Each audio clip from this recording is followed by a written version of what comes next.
What's up, everybody? This is Brody from Brody's Garage. Today is March 4th, 2023. This is episode 55.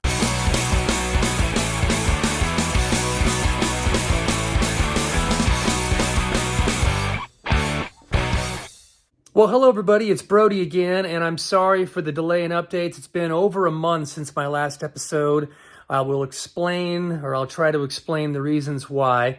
The first thing I want to point out before we get cranking is that the car is back home here in the garage. That's right. I had it out in Pahrump at my buddy Al Nakata's place for about forever. I think we took it out there in October, and the intent was to take it out there for maybe 2 to 3 weeks. We were going to knock out the final bodywork, do some blocking, priming, and blocking again, paint it, maybe cut and buff it, and then bring it back home. Unfortunately, right about the time, or maybe slightly before we took it out there, I made the decision to put the roll cage in it, which I'm going to talk about here in a minute. But that was just a series of delays and setbacks. And the bottom line is, Al needed the room back in his shop for other cars and projects and customers' cars. So I had to take the car out and bring it back home. So it's back here now. That being said, I've got a lot done here at home, and I'm going to now take you inside the car and show you the roll cage. Okay, this was 5 months maybe in the making, this roll cage, this thing that just completely set me back on my timeline, but I am finally happy to tell you that as of today, I believe, fingers crossed, this thing is in the car, it is fitted, it is welded in, it is done, except for powder coating it. So let's take a closer look here, and I will recap the process that got me to this point. So we started off, I think it was back in October, maybe even late September. I measured for a custom bent Chris Alston's Chassis Works roll cage kit.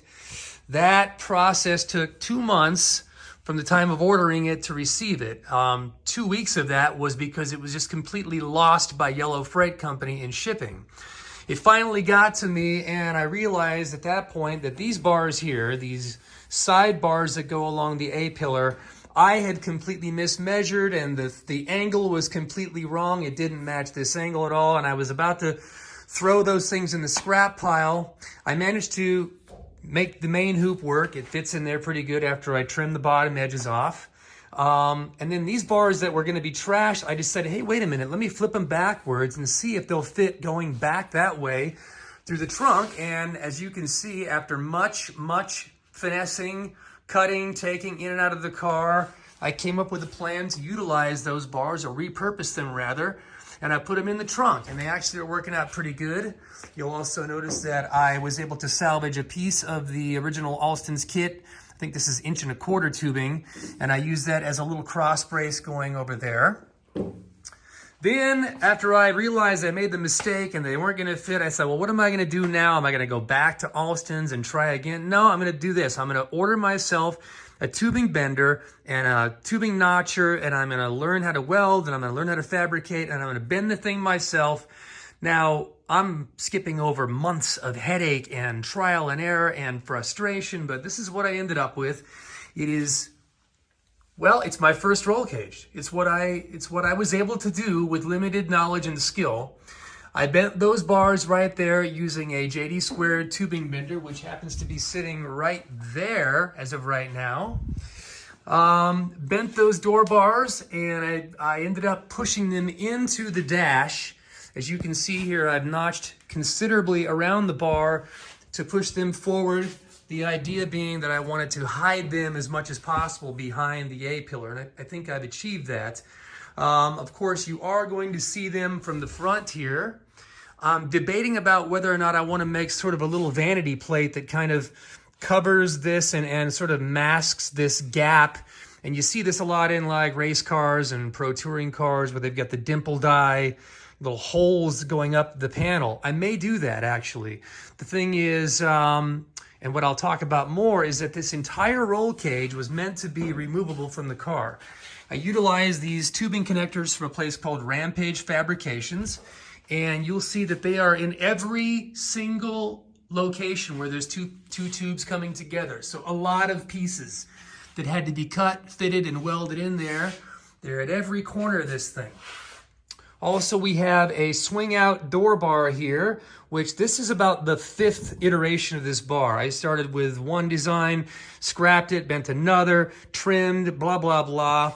Ultimately, this is what I ended up with, and it's got a pin down here and a pin right there. Now, I'm not going to demonstrate this because I'm one-handed, and to be honest with you, I still got some finessing to do to make these pins slide in and out a little bit easier. It's a super tight fit. I will say that after all of the cutting, welding, there's been a lot of movement. The material shrinks and expands and contracts, and even when you tack things in and you think they're perfect and take it out and weld it up, you put it back in and things move a little bit. So I'm going to take like a reamer drill bit, and I'm going to kind of go through and clean up all these holes so that the pins go in and out a little bit easier. This particular bar here was one of the trickiest, and I'll tell you why. When you close the door and you look in there, you'll see how extremely tight this is to the armrest here in the door panel. And the seat, which is not in right now, is rubbing up against this bar here. It's actually partially squashing it just a little bit. But that's okay. But this was the only way I could get that thing in there, was to just barely squeeze it through there. So that's what I came up with. And the reason that this is sticking out like well, I'll let you use your imagination what shape you think that looks like. But the reason that this pin is sticking so far out is originally I had this back here closer to the main hoop, and it made like a 45-degree angle at this joint. I didn't realize until after I had it tacked into place that I couldn't get the bar out because the angle was so sharp. This male component here would not clear the notch in the female component. I know that sounds like a sexual innuendo, and it is. But anyway, I couldn't get that out, so I had to come up with a way to make this stay more straight, and the only way to do that was to bring it out and forward. That's why everything is offset to the inside here, is to clear this stinking armrest right there. And by the way, I forget who it was, but somebody commented on one of my early videos and said, make sure that that door bar clears your armrest and your kick panels. I've also had to notch the plastic kick panel to clear the bottom of this here. A lot of work in this roll cage, a lot of headache. I'll continue on. So what happens when I started with the Chris Alston's main hoop, I made those mistake bars fit backwards.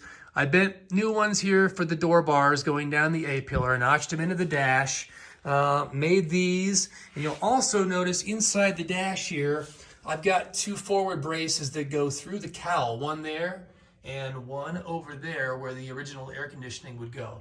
And that was another beast. Why did I do this? Well, to me, it didn't make sense to have all of this roll cage business in there. And then you've got forward struts here that attach to the firewall down to your front frame rails. So they come up here, right? And this is where all that anchoring support is. But then there's this giant airspace between the A-pillar bar and the main struts going up here. So I decided to connect the two together. And first thing I had to do was create a little access window in the cowl just so I could get in there to work.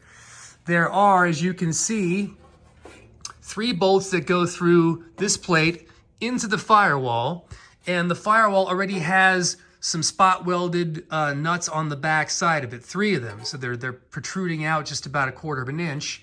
So I made a plate that basically receives the bolts through there, and they tighten up into the nuts, and then the remaining length of the bolt goes through my plate, and then 3 more nuts are on the back side of that, as you can see right there. And then you'll see where I've cut into the cowl, which started off as just a small hole, just barely big enough for the tubing to pass through. And then I realized, oh, wait a minute, I'm gonna weld that whole plate on there. It's gotta be able to remove itself all the way through the cowl. So as you can see, I had to keep trimming and trimming and trimming until we ended up with a space about like that right there. And as you can see, I can get in there to get an extension and a socket on the nuts. So everything at this point is tightened up, it's in place. Today, I had a buddy come over and do some final touch-up welding for me. I want to first talk about the fact that I did all the welding and fabrication on this myself, except for the things I'm going to show you in a second. I am not a welder, I really had very little experience with TIG welding before this and probably shouldn't have done this project as a first project, but I did. Some of the welds turned out kind of nice and clean looking. I mean, there's good penetration there, I guess, and a nice even little lapping going on there.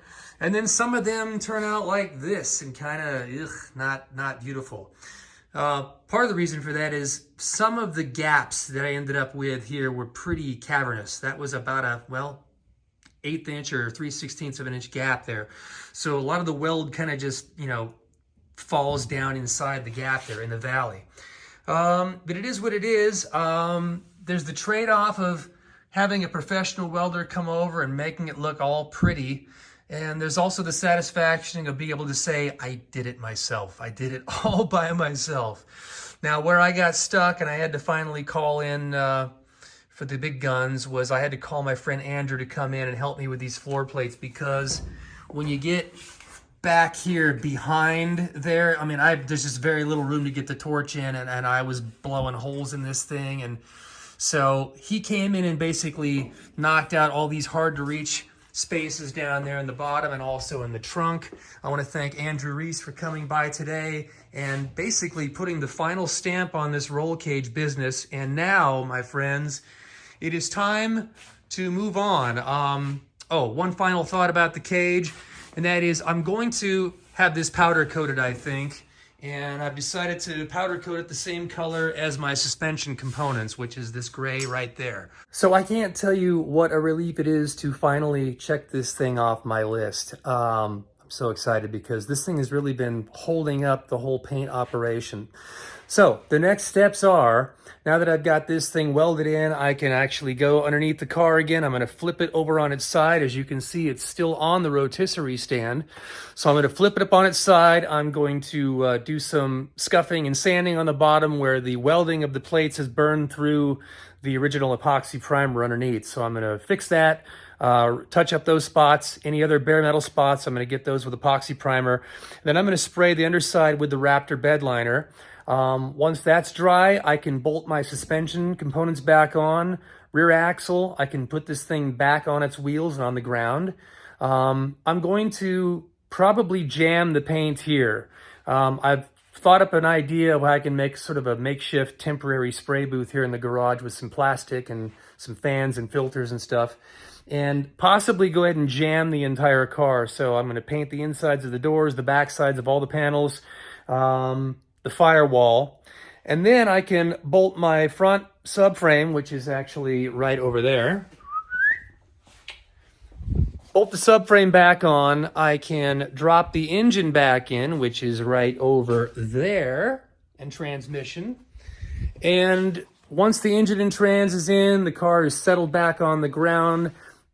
Panels are jammed. I will bolt everything back on, fenders, hood, doors, trunk lid. Make my final adjustments with that. I'm going to do a final blocking of the entire panel, which, by the way, I took some advice from some folks online, and I think I'm actually partially using my own better judgment as well, but I initially blocked this whole car with the foam Durablocks, which I'm sure does a decent job, but I've seen enough comparisons to know now that if you really want to get it arrow straight, you need to go with these bad boys here. These are from Linear Blocking Tools. This is the 24-inch acrylic block. I've got a couple other ones, and I've got their wet sanding kit as well. So I'm going to hit this entire thing with probably like 150 grit, 180 grit, somewhere in that neighborhood. And I'm going to guide coat it first, block it, see if I can make sure I eliminate all the ripples in this thing. I'm going to go across the panels to make sure panel to panel is even and decked out and gaps are fitted.